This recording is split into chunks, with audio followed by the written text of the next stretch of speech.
दोस्तों, इतिहास की श्रृंखला में हम औरंगज़ेब के बारे में बात करेंगे।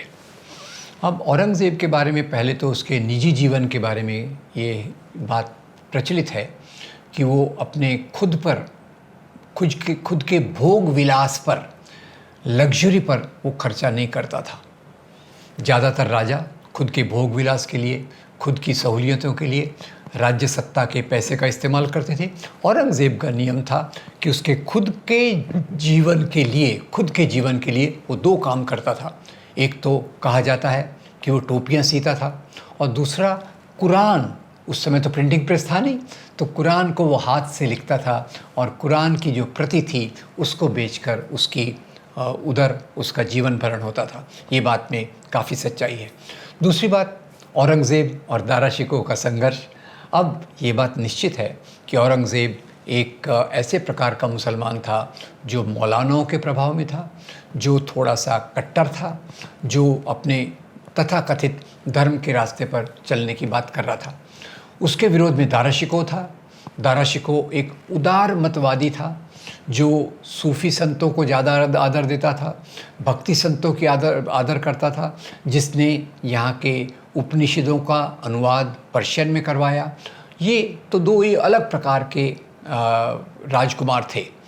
वैसे तो औरंगज़ेब ये चार भाई थे, दारा शिकोह एक था, मुराद और शुजा तीसरा, चार थे।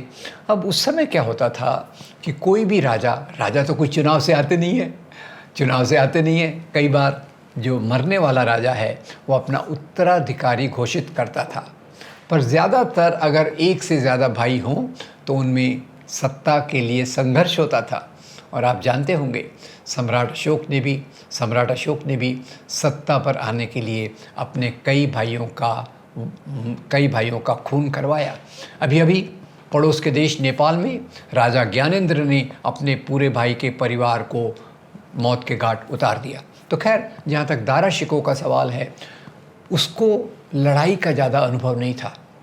वो राजनीति में, तथाकथित जो परिवार इसकी राजनीति थी उसमें उसकी रुचि कम थी। उसकी रुचि ज़्यादा आध्यात्मिक बातों में थी। वो अपने पिता का लोकप्रिय था। पर औरंगज़ेब सत्ता के लिए तो हर एक राजकुमार, उनके लिए एक फार्मूला था। उनका एक तख्त या ताबूत, या तो मैं सत्ता पे आऊँगा या मैं मरूँगा। ये ज़्यादातर राज परिवारों की परंपरा थी और उसी परंपरा के चलते औरंगज़ेब ने चालाकी से पहले एक भाई को मरवाया, फिर दूसरे भाई का ये किया और दारा शिकोह का मर्डर करके वो सत्ता पर आ गया। तो खैर, ये सत्ता का सवाल है, इसका धर्म से कोई लेना देना नहीं है। पर ये बात है कि दारा शिकोह एक उदार मतवादी था और वो दूसरे धर्मों के आदर के लिए ज़्यादा सामने आता था। पर औरंगज़ेब ने भी कोई दूसरे धर्म के आधार पे, इस्लाम के आधार पे कोई राजनीति नहीं की।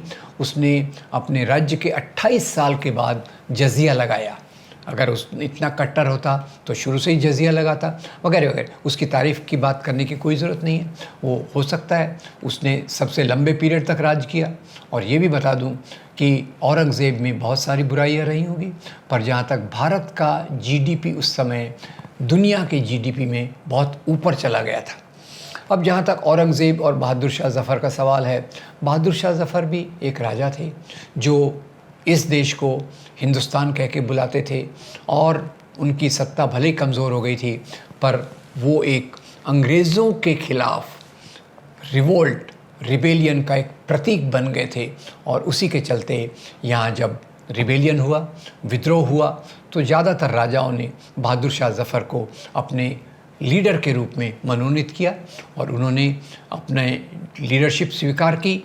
और इसी में उनको रंगून में अंग्रेज़ों ने कैद कर दिया, उनके दो बेटों को मरवा डाला और बहादुर शाह ज़फ़र का अपमान करने के लिए एक थाली में इन दो बेटों का सर लेकर वो बहादुर शाह ज़फ़र के पास गए।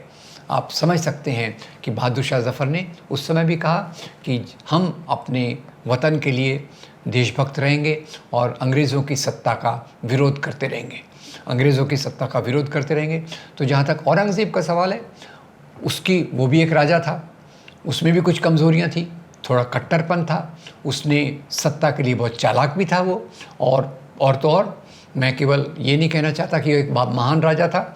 राजाओं की महानता में तो खैर भारत में दो राजा बहुत सबसे आगे आते हैं, एक अशोक और दूसरे अकबर। उनको महान राजाओं की कैटेगरी में रखूँगा और हमारे महाराष्ट्र में छत्रपति शिवाजी महाराज को रखूँगा। फिर भी औरंगज़ेब की बदनामी जो की गई है वो भी गलत है।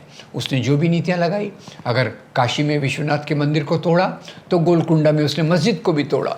तो एक पूरा बैलेंस पिक्चर देखकर हमको औरंगज़ेब का मूल्यांकन करने की ज़रूरत है। वो निजी ऐशो आराम पर खर्चा नहीं करता था, खुद की कमाई लेकर उसके आधार पे जीता था, और भाई सत्ता के लिए उसने भाई को मरवाया। वो तो कई राजघरानों में इस प्रकार की राजनीति चलती थी। Thank you very much.